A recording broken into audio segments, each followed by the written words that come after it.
Magic 87.6. Let's get some tech info on the radio with Mathew Dickerson. Hello. Absolutely. Let's get some tech info out there. I just realized, Matt, I do this intro every week, and I forget that you record this for YouTube, and people can actually see our mugs on your YouTube channel.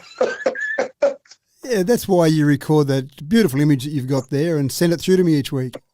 Yeah, I know, right? I know. It just reinforces why I work in a non-visual medium. Well, I did up until this point, and then you make me get on camera. Oh my God, I'm so. Yeah, no, I'm not a very attractive man. I don't know how my wife can look at this every day. Let's talk about some other stuff, though. COVID-19 vaccine. Oh, here we go, Matt. We're going to trigger some conspiracy theorists. Good. So the thing is that once you get your vaccine, once you get your 2 shots, you might want to prove to some people that you've had your vaccine. Saying to someone, no, I got it last week, it's all good, may not quite cut it for some organisations. And I'm imagining here there might be things like airlines at some stage in the future when we can fly again. They might say only vaccinated people can fly on our airlines. You might get pubs and clubs. You might get aged care facilities. I know when I used to go to aged care facilities before COVID hit, I had to prove that I'd had the flu vaccine each year before they let me come in, which was fair enough. They don't want me coming in spreading the flu around to all the residents there. So I imagine that it's not a thing yet, but give it some time. I think you'll start to see some organisations that say, we want to see some proof. And then what do? Do you go along and take pictures of you being in a little room with someone sticking a needle in your arm? Or, hold on a sec, the government's got the ability on the MyGov site to actually show a COVID-19 certificate. But then that's a bit clumsy, isn't it? You've got to go and log on and get onto your MyGov and remember your password and stuff. But luckily, both Apple and Google have said you can actually put that certificate into your Apple Wallet or into your Google Pay app so that you can actually just pull that up and show someone and say, there you go, there's my COVID-19 certificate, my proof of vaccination. Thanks very much. I can now enter your premises. Happy days. So this is something that the Australian government has facilitated, if you like. It's interesting that we've got large organisations, multinationals like Apple and Google, who are facilitating this as well, relying on governments around the world. And it makes a lot of sense rather than go and reinvent the wheel, get everyone to download another app. They tried that before, the old COVID Safe app, but about 2% of no one actually downloaded that and used that app. Whereas an organisation like an Apple or a Google, there's more chance that someone will be using their Apple Wallet, for example, to have other things like their credit cards in there. So having their COVID-19 certificate in there makes a lot more sense. And I don't want to harp on this too much, but you and I, Andrew, when we spoke about this a long time ago when they were bringing out COVID Safe app, said maybe they should just use what everyone else in the world is using and use the Apples and the Googles of the world rather than spend millions of money on something that no one's going to use. Yeah. If the technology is already there, Matt, why not just utilise it? Like, that makes common sense, but the Australian government spend millions and millions of dollars on websites and all the rest of it, and half of them don't even bloody work anyway. Well, there's 2 parts to it. Some of them don't work that well, but more to the point, I think the users, you need to have, there's no good having a wonderful site or wonderful technology if no one's going to use it. So you've really got to put the, dare I say it, the common sense approach on and say, are people out there in the real world more likely to use an app they have to download from the government and then go and log in and register, et cetera, or use their Google Pay account or their Apple Wallet that they've already got and they're already using every day?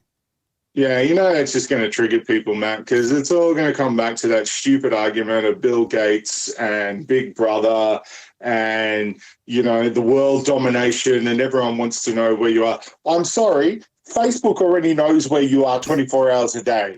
Google already knows where you are, and you happily divulge your life there. Like, I don't care if the government wants to give me a green tick after I get vaccinated in September. Yeah, that's right. There's so much. I'm good with that. There's so much the social media organisations know about us. They know more about us than we know about us. They know our shopping habits. They know our movements much more than we do. There's no surprise that we see these wonderful ads keep popping up on our screens all the time that seem so specifically focused to things that we're talking about and we're doing because they know what we're up to.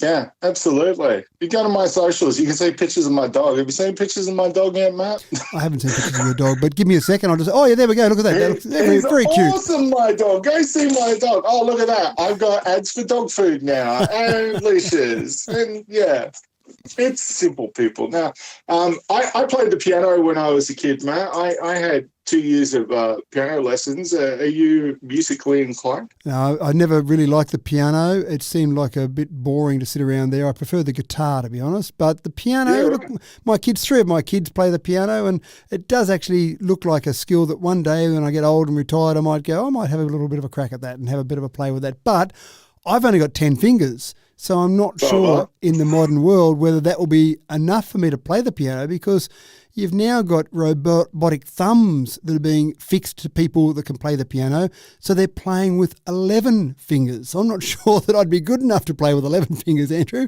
This is a really interesting thing. And it actually reminds me of Princess Bride, one of my favourite movies of all time, and the six-fingered man in The Princess Bride. I'd never actually thought about it before, but maybe in The Princess Bride they could have had him playing the piano somewhere as a very talented pianist because he had that extra finger to use. You don't have to worry about having or being born with it now, though. This robotic extra thumb is something they've been working on, and they're not doing it so that people can play the piano better. That's just one of the tests they're using to see how the ability for a human to use an extra digit, an extra thumb, would be. And the thumb's controlled by using your foot. Now, the piano, I think, is probably hard enough with your 10 fingers and then a couple of pedals to use as well. But imagine having to use your foot as well. But again, this is the whole testing process to see whether or not eventually people that have lost some movement in their hands, people that might have a disability, whether they can be fitted with extra digits or eventually get to the point where they can be fitted with a robot hand and have it controlled somewhere else. So again, this is not experimentation to be able to have a better piano concerto. This is all about seeing if we can help people in society that have had some damage or had some limited ability to use their hands. Piano playing is one of the ways they're testing the dexterity of this particular extra thumb. Yeah, my parents spent 2 years on piano lessons, Matt. And it got to the stage where I used to go to my lessons, and instead of using the $15 that I would pay for the lessons, I would go to the local record store and I'd buy records. You imagine how creative I got trying to sneak records back into the house. So it probably was a sign that you were meant to be on the radio spinning records as opposed to being on a piano in front of 1,000 people. Yeah, and look, even being on the radio spinning records, I'm kind of mediocre at that as well. So kind of my musical life is, kind of in towed that mediocrity. Right. Excellent. I'm glad you're reaching high there. Yeah. Now, I know we're into the coldness of it all, but the focus is already on bushfire season because it's only a couple of months away. It is a bit interesting, isn't it, that we're in winter still, or getting towards the end of winter, and we're already talking about bushfires.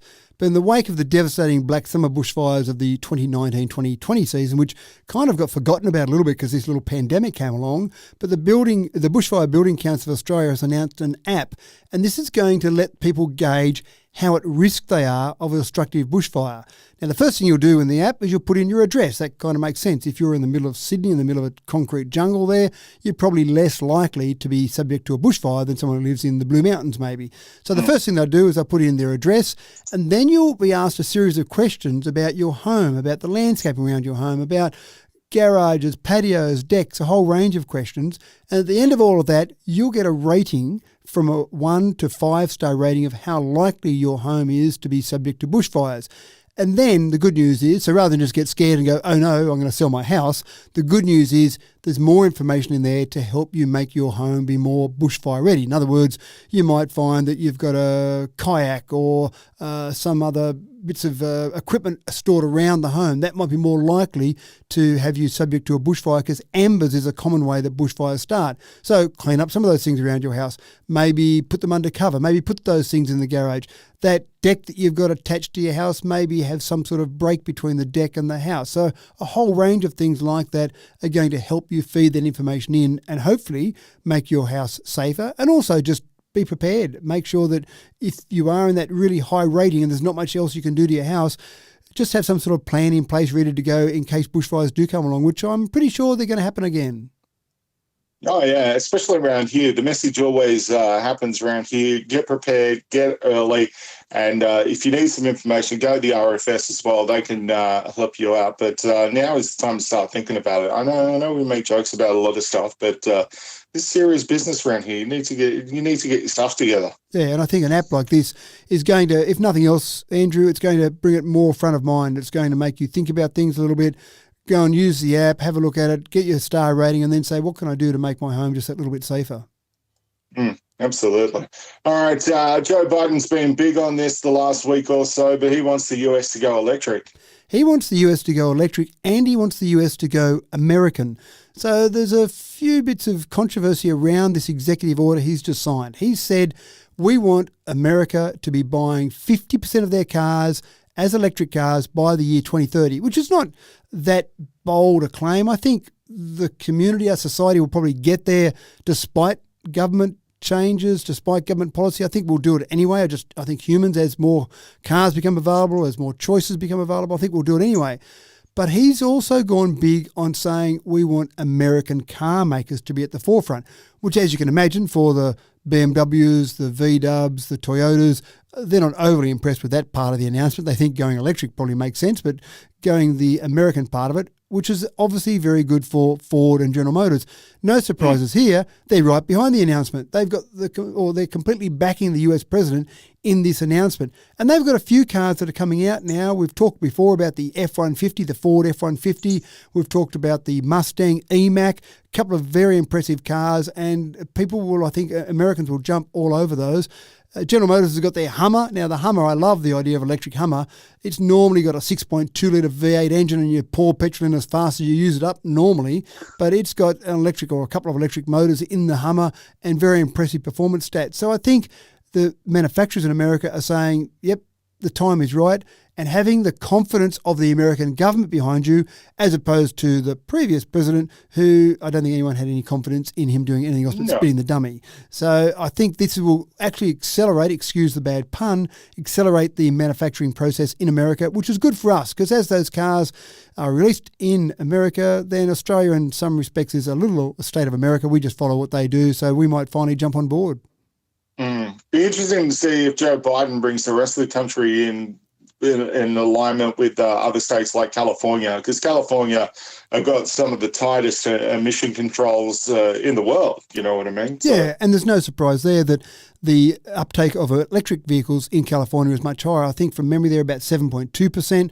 The rest of America is more like 2 or 3%. So they've done well in California. What this executive order does is it doesn't make anything illegal or doesn't actually change any laws. It's really a show of intent, but it's saying that the American government wants to get to that stage where 50% of sales are electric by 2030, and they're doing some other sensible things. And one of them, which I would just love our governments in Australia to do, they've said that they're going to change all government fleets over to electric. How much sense does that make? Surely that would be a way to really push forward electric sales across this nation if governments around the nation said, let's start making our purchases of our state vehicles and our government vehicles electric. Wow. How much sense would that make? I know. It just makes so much sense. But, old Scotty from marketing there, he's not going to do anything drastic like that. I think it's going to take at least two governments in this country to make decent change. He got slammed the other week for his current emission targets. So, and with old Barnaby there now, taking us back to the 50s, I'm surprised they haven't built a coal station by now. That's right. Build one up in his home electric there, see how that goes down. But the interesting part there is that you've put a good point forward there, but think about Scotty.